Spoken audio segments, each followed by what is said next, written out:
Griner was traded for a man named Victor Bout. Victor Bout was sentenced in the United States to 25 years in prison for conspiring to kill Americans. He's a notorious arms dealer. His nickname is the Merchant of Death. He was convicted for providing material support to a terrorist organization because he was attempting to acquire and export anti-aircraft missiles. He wanted to use these weapons. He wanted to literally give these weapons to terror organizations so that they could kill Americans. He was serving 25 years in prison here in the United States. Basically, he was one of the deadliest individuals in Russia after Vladimir Putin. This is like almost Osama bin Laden level terror. I know that Osama bin Laden committed the 9/11 terror attacks, so it's hard to equate him to anyone else if there wasn't this publicized mass death on American soil. But I'm talking the motives of this guy are for the mass destruction of Americans, for the crime of being Americans, the same way that Osama bin Laden's jihad ideology was for the mass death of Americans because we were Americans, because we are Americans.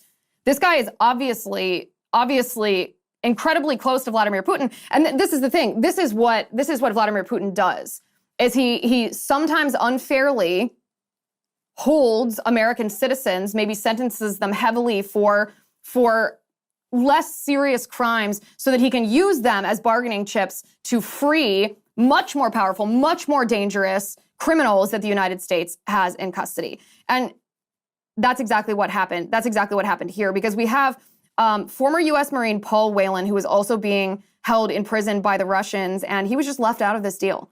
Like, are you telling me that a cannabis offense is the same as conspiring to kill Americans by providing material support and weapons to a terror organization? That's a one-for-one trade for you?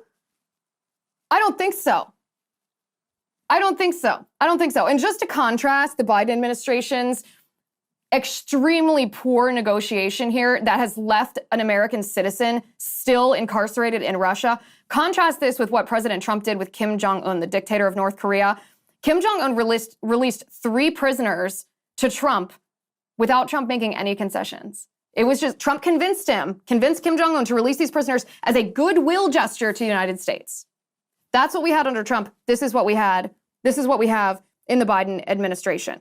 So why did the Biden administration do this? They have to know that it's going to make them look weak. They know that an American citizen, this former U.S. Marine Paul Whelan, who is being charged or who was convicted by the Russians of espionage, even though he denies it, they have to know that this is not going to play well with the American public. So why did they do that?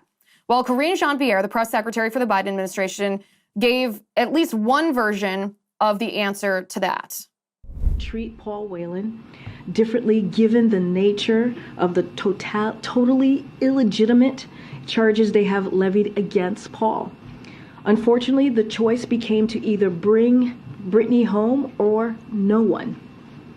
As the president said this morning, he will never stop working to secure Paul's release and return home, and he will not give up.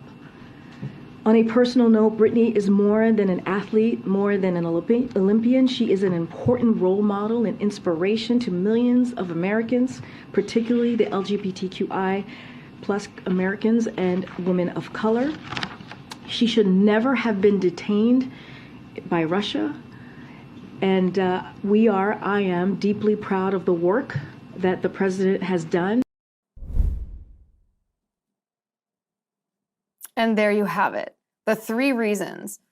She should never have been detained by Russia. So they're arguing that the law that criminalizes the use of cannabis in Russia is illegitimate because that's the Biden administration's and the left's domestic agenda here. They want to illegitimize that type of law in another country so that it looks illegitimate here. That's the first thing. But the real reason here is they say Brittany Griner is so important because she's a role model and inspiration for so many people because she's LGBTQIA and she's a woman of color.